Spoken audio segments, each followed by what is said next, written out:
નમસ્કાર વિદ્યાર્થી મિત્રો, વેલકમ બેક માય ચેનલ. ફરી વખત આપ સૌનું તહે દિલથી હાર્દિક સ્વાગત છે. આજે આપણે વાત કરશું ધોરણ 12ની. આપણે એક પોઈન્ટ જે પ્રીવિયસ લેક્ચરની અંદર કમ્પ્લીટ કરી ગયા અને પોઈન્ટ હતો પોલિનેશનનો, પરાગનયનનો. એને અનુસરીને હવે આપણે આગળ વધીએ.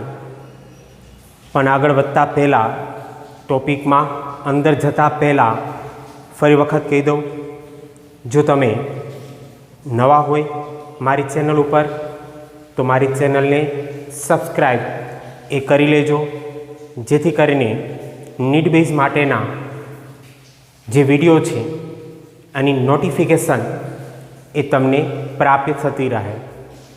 તમે અપડેટ અને અપગ્રેડ બંને થતા રહો એ માટે ચેનલને સબસ્ક્રાઈબ કરવી એ જરૂરી છે. તો જરૂરથી ચેનલને સબસ્ક્રાઈબ એ કરજો. અને જરૂરિયાતના જે બાળકો છે, હું હજી કહું છું કે ઘણા વિદ્યાર્થીઓ એવા છે કે જેને નીટ બેઝના લેક્ચરની જરૂરિયાત છે, તેવા બાળકોને વધુમાં વધુ શેર કરજો, જેથી કરીને એને નીટ બેઝના લેક્ચર એ પ્રાપ્ય થાય. શરૂઆત કરીએ આજના પોઈન્ટની. આજનો પોઈન્ટ એ થિયરી માટે પણ એટલો જ અગત્યનો છે અને નીટ બેઝ માટે પણ એટલો જ અગત્યનો છે. પોઈન્ટ છે બાહ્ય સંવર્ધનની પદ્ધતિઓ. જોઈએ, શરૂઆત કરીએ. બાહ્ય સંવર્ધનની પદ્ધતિઓ.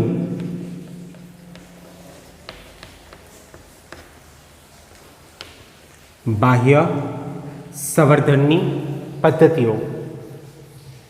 પોઈન્ટ એ બધા જોતા જજો. અને આ પોઈન્ટને સમજતા પહેલાં આપણા જે પ્રીવિયસ લેક્ચરો છે એ ફરી વખત રિવાઇઝ કરજો. આપણે 2 પરાગનયન જોઈ ગયા, સ્વપરાગનયન અને પરપરાગનયન. એ વિડીયોને ફરી વખત જોજો, જેથી કરીને આ પોઈન્ટ એ તમે સરળતાથી સમજી શકો. બાહ્ય સંવર્ધન માટે કેટલીક પ્રયુક્તિઓ, પદ્ધતિઓ એ વનસ્પતિ પોતાની જાતે વિકસાવે છે. અને કઈ રીતના? તો શરૂઆત કરીએ કે ખાસ કરીને મોટા ભાગની સપુષ્પી વનસ્પતિ એ દ્વિલિંગી પુષ્પ સર્જે છે. આપણે અત્યાર સુધી ખ્યાલ છે કે સપુષ્પી વનસ્પતિની અંદર અનાવૃત અને આવૃત બીજધારી વનસ્પતિનો સમાવેશ આપણે કરીએ. પણ આ બંને વનસ્પતિઓ એવી છે કે જેમાં મોટા ભાગે ઉત્પન્ન થતા પુષ્પ એટલે કે ફ્લાવર એ નર અને માદા બંને ચક્ર ધરાવે છે.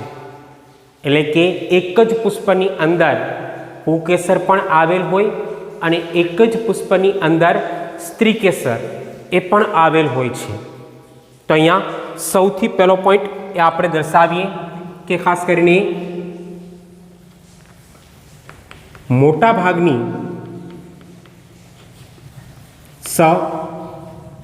સપુષ્પી જે વનસ્પતિઓ છે, મોટા ભાગની જે સપુષ્પી વનસ્પતિઓ છે એ ખાસ કરીને દ્વિલિંગી પુષ્પો એ સર્જે છે.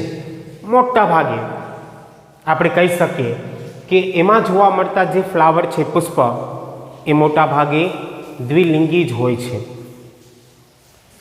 અને દ્વિલિંગી પુષ્પ ઉત્પન્ન કરે તો એમાં જે પોલિનેશનની ક્રિયા જોવા મળે, પરાગનયનની, એ મોટા ભાગે વિદ્યાર્થી મિત્રો કયું પરાગનયન હોય? હા, તમે જે વિચાર્યું એ જ. એમાં જોવા મળતું જે પરાગનયન છે એ સ્વપરાગનયન જ હોય. એટલે અહીંયા બીજો પોઈન્ટ એ આપણે દર્શાવીએ એને અનુસરીને કે પરાગરજ તે જ વનસ્પતિના પરાગાસનને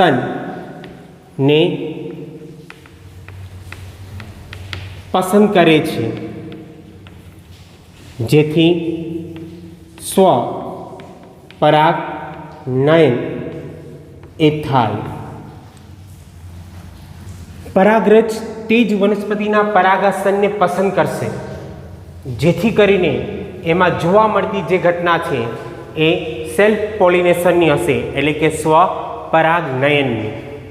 જનરલી વનસ્પતિઓની અંદર આ જ ક્રિયા થાય કે જે પરાગરજ છે પુષ્પની એ જ પુષ્પના પરાગાસનના સંપર્કમાં આવે, જેથી કરીને જે પરાગનયન થાય એ પરાગનયનને આપણે સ્વપરાગનયન તરીકે ઓળખી શકીએ.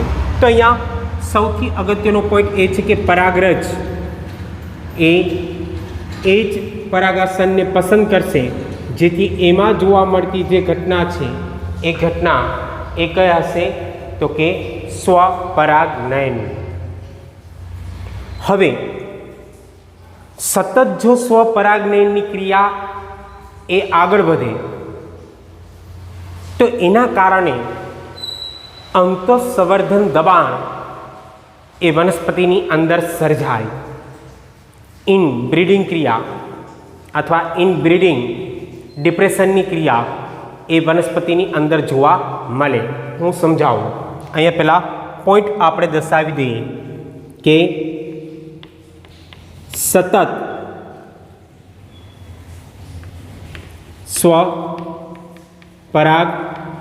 સ્વપરાગનયનને લીધે, કેને લીધે? સતત સ્વપરાગનયનને લીધે અંતઃસંવર્ધન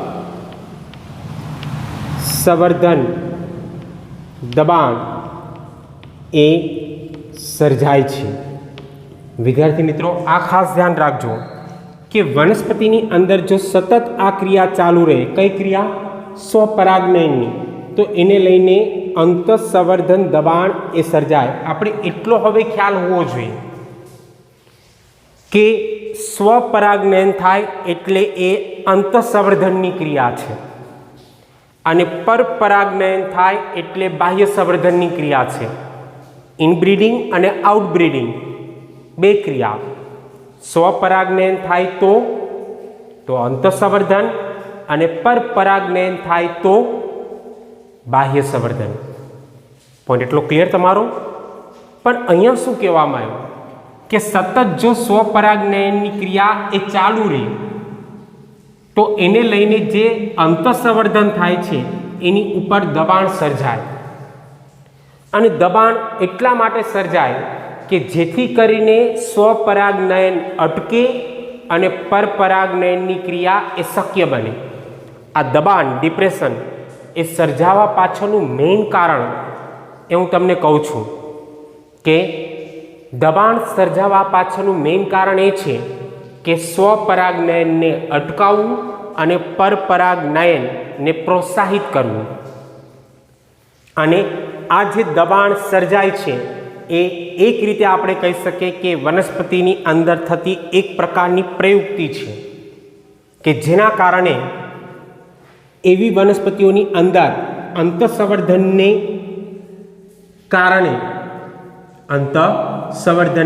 કારણે જે દબાણ સર્જાય છે એ દબાણને લઈ હવે અંતઃસંવર્ધનની જગ્યાએ બાહ્ય સંવર્ધન એ શક્ય બને એ માટેની ક્રિયા એ જોવા મળે, એટલે દબાણ એ ત્યાં સર્જાતું હોય છે. દબાણ સર્જાવા પાછળના કેટલાક રીઝન છે, કેટલાક કારણો એ આપણે જોઈ શકીએ, અને એ કારણ મુખ્ય 4 છે જે હું અહીંયા દર્શાવીશ. એટલે ચારે ચાર કારણ એ આપણા માટે અગત્યના છે, ધ્યાન રાખજો. એક તો સૌથી પહેલું કારણ કે સ્વ પરાગનયન એ ભિન્નતા પ્રેરતા નથી. સ્વપરાગનયન એ ભિન્નતા પ્રેરતા નથી. સૌથી અગત્યની બાબત કે ભિન્નતા હોવી જોઈએ, વેરિએશન જેને આપણે કહીએ ભિન્નતા, અને સ્વપરાગનયન એ જોવા મળે તો એના કારણે બરાબર ભિન્નતા જોવા નહીં મળે, વેરિએશન ક્રિયા જે થવી જોઈએ એ જોવા મળતી નથી, જે અત્યારે જરૂરી છે કે ભિન્નતા હોવી જોઈએ. ભિન્નતા શું કામ? તો કે કોઈ પણ વનસ્પતિને લાંબુ જીવવા માટે, ટકી રહેવા માટે, પર્યાવરણ સાથે તાદાત્મ્ય સાધવા માટે ભિન્નતા એ જરૂરી છે. પણ જો સ્વપરાગનયન થયા કરે તો ભિન્નતા પ્રેરાય નહીં, વનસ્પતિ લાંબુ જીવી શકે નહીં, વનસ્પતિ એ લાંબુ ટકી શકે નહીં, અને ખાસ કરીને એની જે આવનારી પેઢી છે, સંતતિ, એ આગળ વધી શકે નહીં. તો ભિન્નતા પ્રેરાવી એ ખૂબ જ જરૂરી છે. આ પહેલો પોઈન્ટ. હવે બીજો પોઈન્ટ એ આપણે અહીંયા દર્શાવીએ કે એક જ પુષ્પ, આ પોઈન્ટ ધ્યાન રાખજો, એક જ પુષ્પમાં પરાગનયન થવાથી, એક જ પુષ્પમાં પરાગનયન થવાથી એક જ સરખી સંતતિ એ ઉત્પન્ન થાય છે. એક જ પુષ્પમાં પરાગનયન થવાથી, પુષ્પ એક જ હશે અને એમાં સતત પરાગનયન થવાથી ઉત્પન્ન થતી જે સંતતિ છે એ એકદમ સરખી હશે, એટલે કે એકબીજાને મળતી આવશે. આ પોઈન્ટ શું કહેવા માગે છે? તો કે એક જ પુષ્પની અંદર સતત સ્વપરાગનયન થાય, સતત સ્વપરાગનયન થાય તો ઉત્પન્ન થતી સંતતિ એ બિલકુલ પિતૃ જેવી જ હશે. આપણે એને ક્લોન કહીએ. ક્લોન એટલે કે એક સરખી, આબેહૂબ પ્રતિકૃતિ, તમે એને ઝેરોક્સ કોપી એ પણ કહી શકો. તો એ બિલકુલ સરખી સંતતિ ઉત્પન્ન કરશે, અને સરખી સંતતિ ઉત્પન્ન થાય તો એ પણ જેમ જેમ પર્યાવરણ બદલાય, એન્વાયરમેન્ટમાં ફેરફાર થાય, એ લાંબુ ટકી શકે નહીં. તો એને કારણે પણ આપણે કહી શકીએ કે બાહ્ય સંવર્ધન થવું એ જરૂરી છે. આ બીજું રીઝન એ આપણે આપ્યું કે આના કારણે પણ બાહ્ય સંવર્ધન થવું એ જરૂરી છે. જ્યારે ત્રીજો પોઈન્ટ એ આપણા માટે ખૂબ જ અગત્યનો છે, અને ત્રીજો પોઈન્ટ એ શું છે? તો અહીંયા જોઈએ કે અનુકૂલનની દ્રષ્ટિએ, કેની દ્રષ્ટિએ? અનુકૂલનની દ્રષ્ટિએ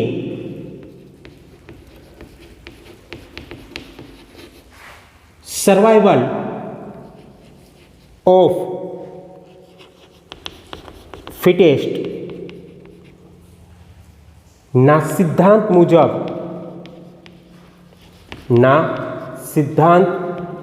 મુજબ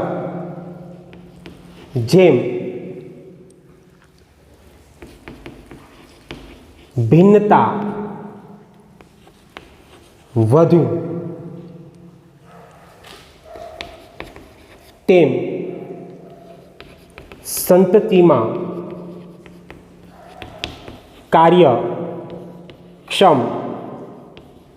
ક્ષમતા એ વધુ. સૌથી અગત્યનો પોઈન્ટ એ આ રહેશે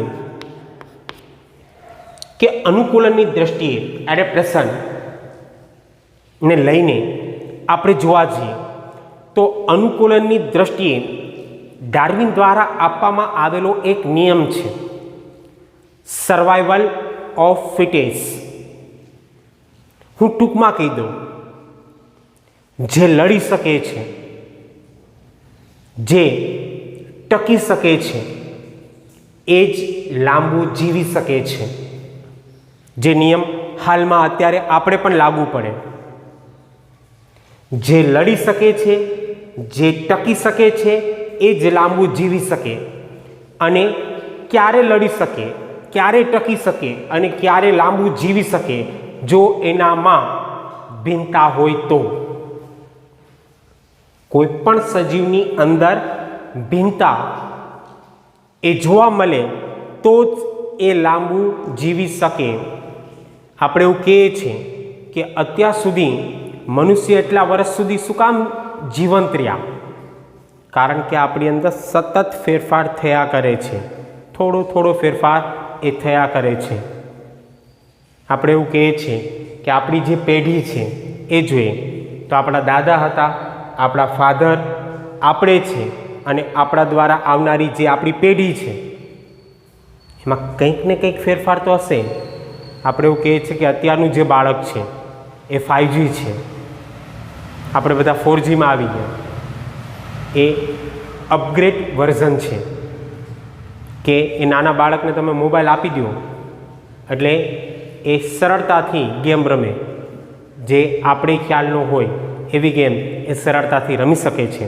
કારણ કે અપગ્રેડ મોડલ છે, કારણ કે એની અંદર વેરિએશન છે, ભિન્નતા છે. એટલે અને સૌથી મહત્ત્વની બાબત એ જ કીધી એને અહીંયા કે ખાસ કરીને જેની અંદર ભિન્નતા એ વધુ, એ સંતતિ એ વધુ કાર્યક્ષમ ક્ષમતા એ દર્શાવી શકશે. Point clear? અને ચોથો પોઈન્ટ કે ખાસ કરીને સ્વપરાગ નયનને લઈને જે ઉત્પન્ન થતી વનસ્પતિ છે. હું અહીંયા ચોથો પોઈન્ટ દર્શાવું છું કે સ્વપરાગ નયનને લીધે ઉત્પન્ન થતી સંતતિમાં ગુણધર્મો અને લક્ષણોમાં ઓછી કાર્યક્ષમતા એ હોય છે. ઓછી કાર્યક્ષમતા એ હોય છે. સૌથી મહત્ત્વની બાબત એ આ છે કે સ્વપરાગનયનને લઈને જે ઉત્પન્ન થતી સંતતિ અથવા વનસ્પતિ છે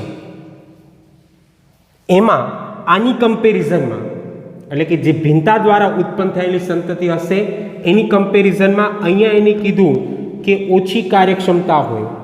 એટલે કે જે પરપરાગનયન દ્વારા ઉત્પન્ન થયેલી સંતતિ હશે, પરપરાગનયન દ્વારા એમાં કાર્યક્ષમતા વધુ હોય, અને સ્વપરાગનયન દ્વારા ઉત્પન્ન થયેલી જે વનસ્પતિ છે એમાં કાર્યક્ષમતા ઓછી હોય.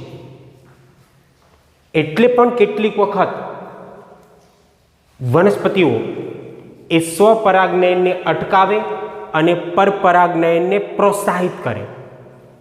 અને પોઈન્ટ એ જ આવશે, અહીંયા પોઈન્ટ એ જ આવશે કે જેથી વનસ્પતિ એ સ્વપરાગનયનને અવરોધે અને પરપરાગનયનને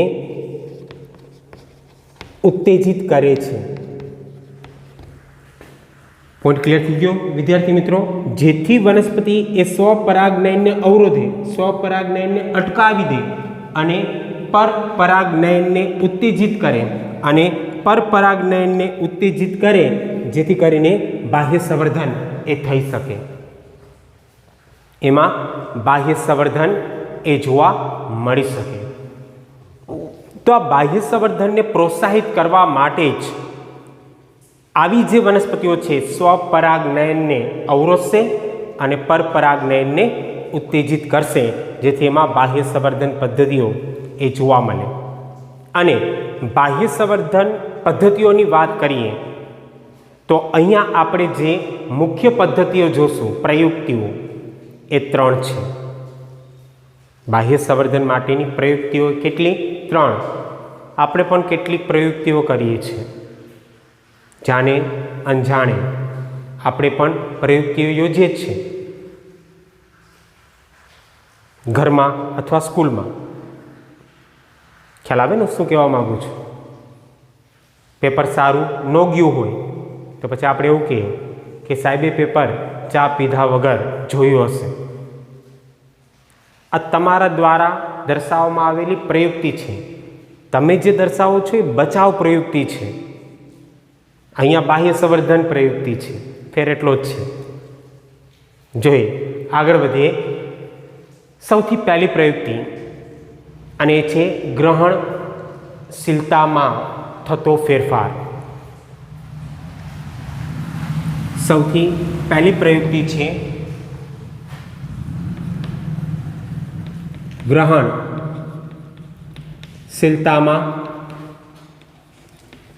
થતો ફેરફાર.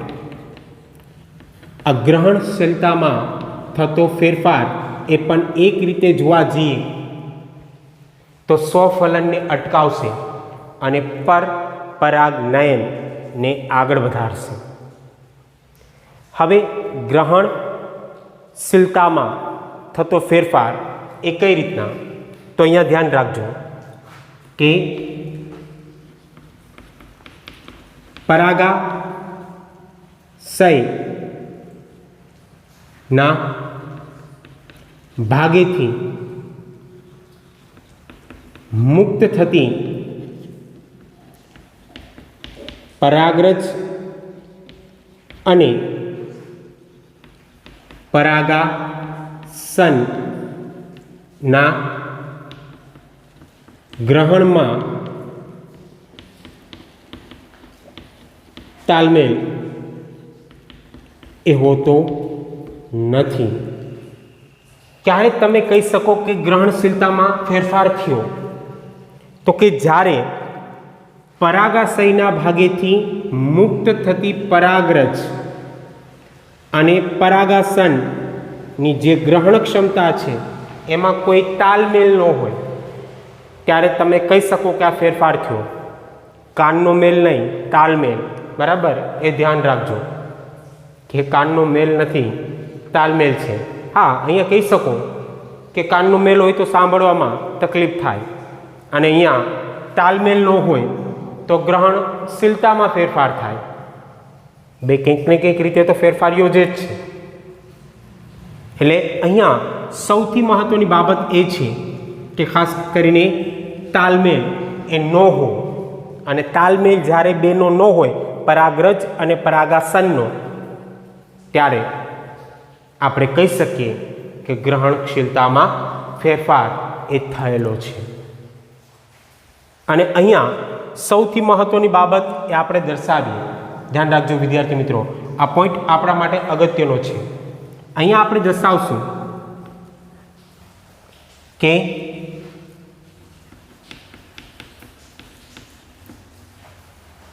પરાગાસન એ ગ્રહણશીલ બને એ પહેલાં જ પરાગરજ મુક્ત થાય છે. આ પહેલી કન્ડિશન છે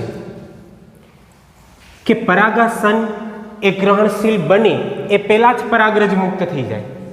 અને પરાગરજ એ પહેલાં જ મુક્ત થઈ જાય તો સ્વાભાવિક છે કે ખાસ કરીને ગ્રહણ એ થઈ ન શકે, અને એના કારણે જે સ્વફલન થવું જોઈએ, સ્વપરાગનયન થવું જોઈએ, એની જગ્યાએ પરપરાગનયન એ શક્ય બનશે.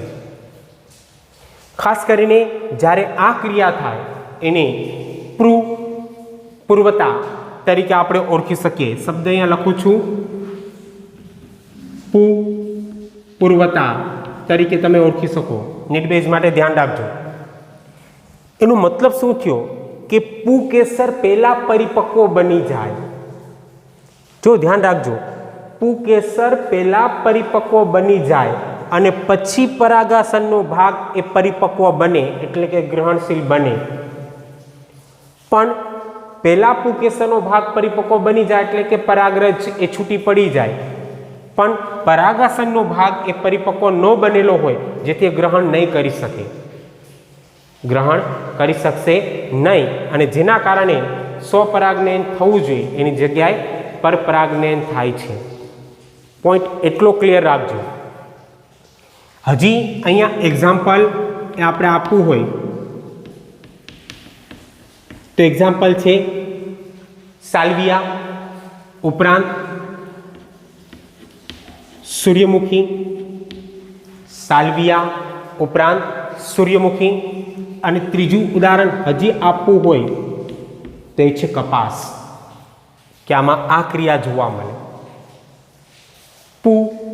પૂર્વતાની કમ્પ્લીટ. બીજો પોઈન્ટ અહીંયા આપણે દર્શાવીએ, અને પોઈન્ટ આના કરતાં કંઈક અલગ છે. આના કરતાં એ પોઈન્ટ કંઈક અલગ બનશે કે પરાગાસન પરિપક્વ થયા બાદ ના કેટલાક સમય પછી પુકેસરનો પરાગાશયનો ભાગ એ પરિપક્વ બને છે. જો બેમાં ડિફરન્ટ છે, ધ્યાન રાખજો. અહીંયા પહેલા પરિપક્વ કોણ બની ગયું તો કે પરાગાસનનો ભાગ, કે પરાગાસનનો ભાગ એ પરિપક્વ થયા બાદના કેટલાક સમય પછી પુકેસરનો પરાગાશયનો ભાગ એ પરિપક્વ બને, જેના કારણે આપણે કહી શકીએ કે જેના કારણે પરાગરજ એ મુક્ત થાય, પરાગરજ એ મુક્ત થાય. તો પરાગરજ મુક્ત થાય ત્યારે પણ ખાસ કરીને પરાગાસનનો ભાગ તો પહેલા પરિપક્વ બની ગયો એટલે કોઈ બીજી પરાગરજને એ ગ્રહણ કરી લેશે, એટલે કે આ પરાગરજને ગ્રહણ કરી શકશે નહીં. આ જે ક્રિયા થઈ એને આપણે કહી શકીએ કે એ ક્રિયા એ સ્ત્રી પૂર્વતાની થઈ. એ ક્રિયા એ કઈ થઈ? સ્ત્રી પૂર્વતાની. એટલે કે અહીંયા સૌથી પહેલા સ્ત્રી કેસરનો ભાગ એ પરિપક્વ બને છે અને ત્યારબાદ પુકેસરનો ભાગ એ પરિપક્વ બનતો જોવા મળતો હોય છે. આ બાબત એ દર્શાવે છે કે ગ્રહણશીલતામાં ફેરફાર એ થયેલો છે, જેને લઈને અહીંયા ખાસ કરીને જે સ્વપરાગનયન થવું જોઈએ એની જગ્યાએ પરપરાગનયન એ શક્ય બને છે. અહીંયા એક એક્ઝામ્પલ આપી શકીએ. સારાકા ઇન્ડિકા, આ ધ્યાન રાખજો કે જેમાં સ્ત્રી પૂર્વતાની ક્રિયા એ સૌથી પહેલાં એ જોવા મળશે. તો સૌથી પહેલી પ્રયુક્તિ છે કે આના કારણે ખાસ કરીને જે સ્વપરાગનયન થવું જોઈએ એની જગ્યાએ પરપરાગનયન એ થતું જોવા મળે છે. હું ફિગર દ્વારા પોઈન્ટ એ ક્લિયર કરાવી દઉં એટલે તમને સમજાઈ જશે. ખાસ કરીને અહીંયા આપણે દર્શાવીએ કે જે અહીંયાનો ભાગ છે એ અહીંયાનો જે ભાગ છે એ આસનનો છે, બરાબર, અને આ જે આસન છે સંપૂર્ણ પુષ્પનું છે એટલે પુષ્પાસનનો ભાગ થયો. આ જે ભાગ છે એ કેનો થશે તો કે પુષ્પાસનનો. હવે અહીંયા આપણે દર્શાવીએ કે અહીંયા આવેલો ભાગ એ સ્ત્રી કેસરનો છે. અહીંયા જોવા મળતો આ ભાગ એ કેનો છે? સ્ત્રી કેસરનો. અહીંયાથી ખાસ કરીને જોવા મળતો જે આ ભાગ છે એ પુકેસરનો છે. આ ભાગ એ પુકેસરનો છે. હવે જે પુકેસરનો ભાગ છે એ પરિપક્વ ભાગ છે અને અહીંયા જે સ્ત્રી કેસરનો ભાગ છે એ અપરિપક્વનો ભાગ છે. Point clear? એવી જ રીતના અહીંયા બીજી આકૃતિ એ આપણે દર્શાવીએ કે અહીંયા જોવા મળતો જે આ ભાગ છે એ ભાગ એ પુષ્પના આસનનો છે, જેને આપણે પુષ્પાસન કહીએ. અહીંયા જોવા મળતો જે આ ભાગ છે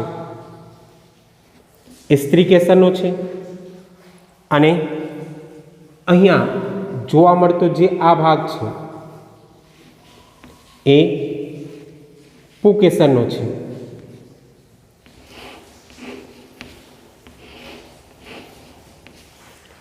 હવે અહીંયા જે પુકેસરનો ભાગ છે એ અપરિપક્વ છે અને અહીંયા સ્ત્રીકેસરનો ભાગ છે એ પરિપક્વ છે. જો બે પુષ્પ અલગ છે, આપણે આને એ પુષ્પ કહીએ અને આપણે આને બી પુષ્પ કહીએ. બે પુષ્પ અલગ છે. અહીંયા શું થયું તો કે અહીંયા પુકેસરનો ભાગ પરિપક્વ છે, એટલે કે અહીંયા સૌથી પહેલાં પરિપક્વ કોણ બન્યું તો કે પુકેસરનો ભાગ, પરાગાશયનો ભાગ. એટલે આ ક્રિયા થઈ પૂર્વતાની. અહીંયા કયો ભાગ પરિપક્વ બનેલો છે? સ્ત્રીકેસરનો પરાગાશનનો ભાગ એ પરિપક્વ બનેલો છે, એટલે આ ક્રિયા કઈ થઈ તો કે આ ક્રિયા થઈ સ્ત્રી પૂર્વતાની. હવે જ્યારે આ ભાગ પેલો પરિપક્વ બની જાય એટલે ખાસ કરીને એની અંદર રહેલી જે પરાગરજ છે એ મુક્ત થાય. અહીંયા પરાગરજ મુક્ત થાય છે, પણ એ પરાગરજ એ જ પુષ્પના સ્ત્રીકેસરના પરાગાસન ઉપર સ્થાપિત નહીં થઈ શકે, કારણ કે અહીંયાનો આ જે ભાગ છે અપરિપક્વ છે અને અપરિપક્વ હોવાને કારણે અહીંયા પરાગરજનું સ્થાપન એ થઈ શકશે નહીં. એટલે પરાગરજ એ ઉડતી કોઈ બીજા પુષ્પ ઉપર જશે અને બીજા પુષ્પના સ્ત્રીકેસરના પરાગાસન ઉપર સ્થાપિત થશે. તો આ જે ઘટના થઈ એ ઘટના એ આપણે કહી શકીએ કે ખાસ કરીને સ્વપરાગનયનની નથી, એ ઘટના છે પરપરાગનયનની, એટલે કે બાહ્ય સંવર્ધનની. તો તમારો પોઈન્ટ મેં ક્લિયર કર્યો કે હા, અહીંયા ખાસ કરીને ગ્રહણશીલતામાં ફેરફાર એ જોવા મળે છે. પેલો પોઈન્ટ ક્લિયર. હવે બીજો પોઈન્ટ છે એ સ્થાન ફેરનો છે. હું એ દર્શાવું છું કે બીજો પોઈન્ટ એ છે સ્થાન ફેરની, એટલે કે બીજી પ્રયુક્તિ એ સ્થાન ફેરની છે અને મોટાભાગે અહીંયા તમે એને વિષમ પરાગ વાહિની તરીકે ઓળખી શકો. આગળ જતાં હું સમજાવું કે વિષમ પરાગ વાહિની એ કોને કહેવાય. અહીંયા પોઈન્ટ આપણે સૌથી પહેલો દર્શાવશું કે ઘણી જાતિઓમાં વનસ્પતિની ઘણી એવી જાતિઓ છે જેમાં પરાગાશય અને પરાગાસન એ જુદા જુદા સ્થાને જોવા મળતા હોય છે. ઘણી જાતિઓમાં પરાગાશય અને પરાગાસન એ જુદા જુદા સ્થાને આવેલા હોય છે. જુદા જુદા સ્થાને એ આવેલા હોય છે. એનું સ્થાન એક સરખું હોતું નથી અને સ્થાન સરખું ન હોવાને કારણે ક્યારે પણ એ પુષ્પની પરાગરજ એ જ પુષ્પના પરાગાસનના સંપર્કમાં આવશે નહીં. સ્થાન ફેર હોવાને કારણે બેનું સ્થાન એ જુદું જુદું હોવાને કારણે એ જ પુષ્પની પરાગરજ એ જ પુષ્પના પરાગાસનના સંપર્કમાં આવશે નહીં. એટલે અહીંયા બીજો પોઈન્ટ એ આપણે દર્શાવશું એને લઈને. અને પોઈન્ટ શું હશે તો કે સ્થાન ફેરને કારણે, સ્થાન ફેરને લીધે એ જ પુષ્પની પરાગરજ એ જ પુષ્પના પરાગાસનના સંપર્કમાં આવતી નથી, સંપર્કમાં આવશે નહીં. અને સંપર્કમાં નહીં આવે તો ખાસ કરીને ત્યાં જે સ્વપરાગનયનની ક્રિયા થવી જોઈએ એની જગ્યાએ ત્યાં જોવા મળતી ક્રિયા એ પરપરાગનયનની હશે. જાસૂદ અને ઓક્ઝેલિસમાં આ ક્રિયા જોવા મળે. અહીંયા એક્ઝામ્પલ એ હું આપી દઈશ કે જાસૂદ અને ઓક્ઝેલિસ આ બે એવી વનસ્પતિ છે કે જેમાં ખાસ કરીને સ્થાન ફેરની ક્રિયા એ જોવા મળતી હોય છે. અહીંયા તમને ટૂંકમાં હું સમજાવી દઉં કે સ્થાન ફેર કોને કહેવાય. એક નાના અમથા પોઈન્ટથી આપણે સમજીએ. અહીંયા ધ્યાન રાખજો કે અહીંયા આપણે દર્શાવીએ કે ખાસ કરીને આ એક આસન છે, આ એક આસનની ક્રિયા છે. અને અહીંયા જોવા મળતો જે આ ભાગ છે એ સ્ત્રી કેસરનો છે. આ ભાગ એ સ્ત્રી કેસરનો છે અને આ તરફ આવેલો આ ભાગ એ પુકેસરનો છે.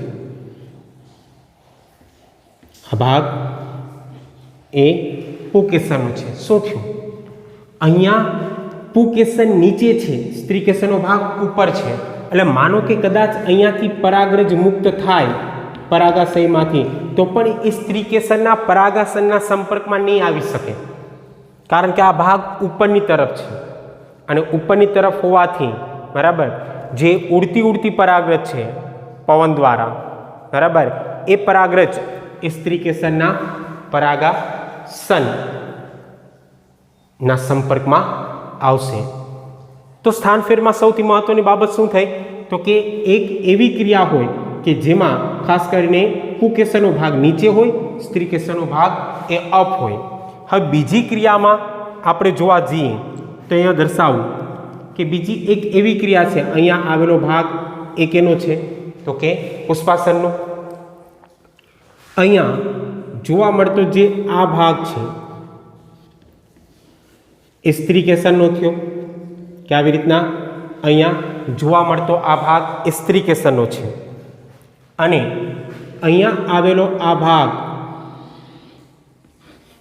એ પુકેસરનો છે કે આવી રીતના પુકેસરનો ભાગ એ આવેલો હોય છે. અહીંયા શું થયું તો કે અહીંયા સ્ત્રી કેસરનો ભાગ એ અંદર છે, પુકેસરનો ભાગ એ બહાર છે. એટલે પવન કદાચ આવે અને આ ભાગ પરિપક્વ બની જાય તો પવન દ્વારા પરાગરજ એ ઉડતી જતી રહે. એ ક્યારેય સ્ત્રી કેસરના પરાગાસનના સંપર્કમાં નહીં આવે. અહીંયા સૌથી મહત્વની બાબત શું છે તો કે સૌથી મહત્વની બાબત એ છે કે અહીંયા જે કે પણ સ્થાન ફેરમાં ડિફરન્ટ એ જોવા મળે છે, તફાવત એ પરાગવાહિનીને કારણે છે. અહીંયા જો પરાગવાહિનીનો ભાગ જોવા જશો તો આ જે પરાગવાહિનીનો ભાગ છે મોટો છે, અહીંયા જે પરાગવાહિનીનો ભાગ છે એ નાનો છે. પોઈન્ટ તમારો ક્લિયર હોવો જોઈએ કે આને આપણે કહી શકીએ વિષમ પરાગવાહિની. અને વિષમ પરાગવાહિનીને કારણે જ સ્થાન ફેરમાં ફેરફાર એ જોવા મળતો હોય છે. તો આ પોઈન્ટ વિદ્યાર્થી મિત્રો એ ક્લિયર થઈ જવો જોઈએ. હવે જાસૂદમાં બે ક્રિયા જોવા મળે, જાસૂદમાં બે ક્રિયા જોવા મળે, ઓક્ઝેલિસમાં પણ બે ક્રિયા જોવા મળે, પણ ઓક્ઝેલિસમાં સામાન્ય ક્રિયા પણ જોવા મળે. બે ક્રિયા તો જોવા મળે જ પણ સાથે સાથે સામાન્ય ક્રિયા પણ જોવા મળે. એટલે કે ત્રણ ક્રિયા જોવા મળે કે એક સામાન્ય હોય જેમાં બે સરખા સ્થાને આવેલા હોય, એવું ફક્ત ઓક્ઝેલિસમાં જ જોવા મળે. તો આ બે પોઈન્ટ એ તમારા ક્લિયર થઈ ગયા. હવે ત્રીજી ક્રિયા છે, ત્રીજી પદ્ધતિ જેને આપણે કહીશું સ્વ અસંગતતા અહીંયા દર્શાવું છું કે સ્વ અસંગતતા સ્વયં રીતે અસંગત બની જવું. પોઈન્ટ અહીંયાથી જ ક્લિયર થઈ જાય કે સ્વયં રીતે અસંગત બની જવું. અહીંયા આપણે દર્શાવશું કે આ પદ્ધતિ આ એક જનીનિક ક્રિયાવિધિ છે. આ એક જનીનિક ક્રિયાવિધિ છે. જનીનિક જનીનોને લઈને જોવા મળતી ક્રિયાવિધિ છે કે જનીનોમાં ફેરફાર થાય એને લઈને ખાસ કરીને આ સ્વ અસંગતતા એ જોવા મળે. હું બારોબારથી પહેલાં પોઈન્ટ ક્લિયર કરાવી દઉં અને લખાણની ક્રિયા પછી લો. સ્વ અસંગતતામાં શું થશે તો કે સ્વ અસંગતતામાં માનો કે દ્વિલિંગી પુષ્પ હોય તો એની પરાગરજ છે એ પરાગાસન ઉપર સ્થાપિત થાય, પણ કોઈ કારણોસર એ પરાગરજ જે સ્થાપિત થયેલી છે એના અંકુરણને અવરોધે અથવા પરાગ નલિકાનો વિકાસ જ થવા ન દે, જેને લઈને સ્વ અસંગતતા સર્જાય. હું પોઈન્ટ લખી નાખું એટલે તમને સમજવામાં સરળતા રહે કે અહીંયા સ્વ અસંગતતા કઈ રીતના જોવા મળશે તો કે પરાગ રજ એ પરાગાસન પર સ્થાપિત થયા બાદ પરાગરજનું અંકુરણ ન થવું અથવા પરાગ નલિકાનો વિકાસ એ અવરોધાય તો માનવું કે આ જોવા મળતી ક્રિયાને સ્વ અસંગતતા કહેવાય. 2 પોઈન્ટ આપણા માટે અગત્યના છે. એક તો પરાગરજનું અંકુરણ ન થવું અથવા પરાગ નલિકાનો વિકાસ એ અવરોધો. પરાગસનનો ભાગ જ આ કાર્ય કરશે કે પરાગસન કા પરાગરજનું અંકુરણ નહીં થવા દે. સ્થાપિત થઈ ગઈ પરાગરજ પણ એ અંકુરણ થવા નહીં દે, બરાબર, અથવા પરાગ નલિકાનો વિકાસને જ અવરોધી દેશે, જેના કારણે અંડકો ફલિત થતા નથી. હું અહીંયા પોઈન્ટ લખું છું કે જેના કારણે અંડકો એ ફલિત થતા નથી, અને અંડકો ફલિત ન થાય તો ફલનની ક્રિયા આગળ ન વધે, અને એના કારણે પણ સ્વપરાગનયન અટકી ગયું. વિદ્યાર્થી મિત્રો ધ્યાન રાખજો, એના કારણે પણ સ્વપરાગનયન એ અટકી ગયું અને પરાગરજ એ ત્યાંથી દૂર થઈ જશે અને બીજી કોઈ પરાગરજ આવશે. જો બીજી કોઈ પરાગરજ આવશે તો એ પરાગરજનું અંકુરણ થવા દેશે. કોણ? પરાગાસન, અને પરાગનલિકાનો વિકાસ આગળ વધારશે, જેના કારણે અંડકો ફલિત થશે. અને એને લઈને જોવા મળતી જે ઘટના હશે એ પરપરાગનયનની હશે. તો સ્વપરાગનયનને અટકાવવું અને પરપરાગનયનને પ્રોત્સાહિત કરવા માટે વનસ્પતિઓની અંદર જે આ પ્રયુક્તિઓ છે એ પ્રયુક્તિને આપણે 2 ભાગમાં વહેંચી શકીએ. અને 2 ભાગ કયા જોઈએ તો કે એક લિંગી પુષ્પો એ ઉત્પન્ન કરવા. સૌથી મહત્વની બાબત, કંઈ ન કરવું, એક લિંગી પુષ્પો ઉત્પન્ન કરી દેવા. જે દ્વિલિંગી પુષ્પ છે એની જગ્યાએ એક લિંગી પુષ્પ ઉત્પન્ન કરી દેવા કે જેથી કરીને સ્વપરાગનયનની ક્રિયા એ ન થાય અને પરપરાગનયન થાય. અહીંયા સરળતાથી આપણે સમજીએ જોઈએ કે એક લિંગી પુષ્પ એ ઉત્પન્ન કરવા અને એક લિંગી પુષ્પ એ ઉત્પન્ન થાય જેના કારણે સ્વપરાગનયન અટકી જાય. અહીંયા આ ભાગને આપણે બે ડિવાઇડમાં વહેંચી શકશું. ધ્યાન રાખજો ખાસ કે નર અને માદા એક જ વનસ્પતિ પર ઉગે. નર અને માદા એક જ વનસ્પતિ ઉપર ઉગે, પણ વનસ્પતિ એક હશે, પુષ્પ બે હશે, અલગ અલગ.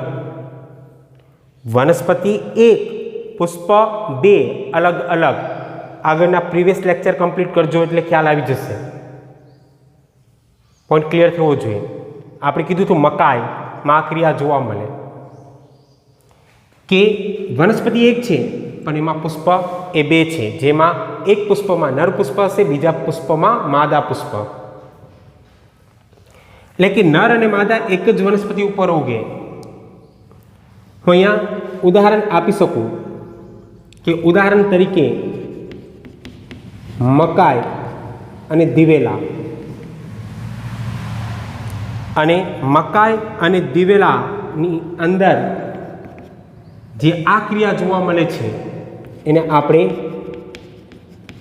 એક સદની વનસ્પતિ તરીકે ઓળખી શકશું કે આવી વનસ્પતિને આપણે એક સદની વનસ્પતિ કહેશું. જો તમારો પોઈન્ટ ક્લિયર હશે તો અહીંયાથી તમને એટલી બાબતો સમજાઈ જશે કે આવી જો વનસ્પતિ હોય એક સદની વનસ્પતિ, તો એમાં ખાસ કરીને સ્વફલનની જે ક્રિયા છે એ અટકાવી શકાય, પણ જે ગેઇટેનોગેમી ક્રિયા છે એ અટકાવી ન શકાય. એટલે કે એમાં ગેઇટેનોગેમી ક્રિયા થઈ શકે. આઈ રિપીટ કે આવી જે વનસ્પતિ છે એક સદની વનસ્પતિ છે એમાં તમે સ્વફલન અટકાવી શકો, પણ ગેઇટેનોગેમીને અટકાવી શકતા નથી. એ તો શક્ય બને જ, કારણ કે વનસ્પતિ એક છે, પુષ્પ અલગ છે, અને અલગ અલગ પુષ્પ હોય ઉપર નીચે, તો શક્ય છે કે ઉપર નર પુષ્પ છે, નીચે માદા પુષ્પ છે, તો નર પુષ્પની જે પરાગરજ છે એ સ્ત્રી કેસરના પરાગાસન ઉપર આવે. તો સ્વફલન અટકી ગયું પણ ગેઇટેનોગેમી અટકતું નથી. એવી જ રીતના સામે જોવા જઈએ તો એ આપણે કહી શકીએ કે નર અને માદા એ અલગ અલગ વનસ્પતિ પર આવેલ હોય. અહીંયા નર પણ અલગ હોય અને માદા પણ અલગ હોય, બરાબર. એટલે એ એકલિંગી જ હશે વનસ્પતિ. અને અહીંયા ઉદાહરણ આપણે આપીએ કે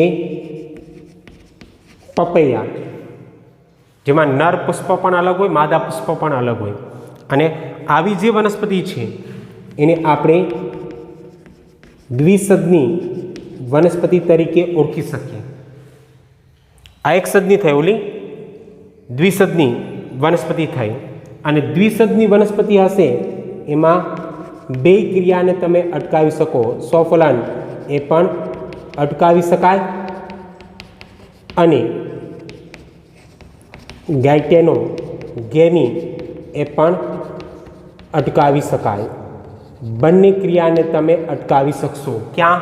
જે દ્વિસદની વનસ્પતિ હશે, કારણ કે બે અલગ જ છે. નર પુષ્પ અલગ છે, માદા પુષ્પ અલગ છે, બરાબર. એટલે એમાં તમે બે ક્રિયા અટકાવી શકશો.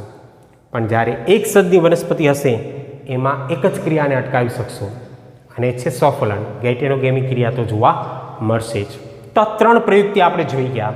સૌથી પહેલી પ્રયુક્તિ એ હતી ગ્રહણશીલતામાં થતો ફેરફાર. બીજી જે ક્રિયા હતી સ્થાનફેરમાં થતો ફેરફાર.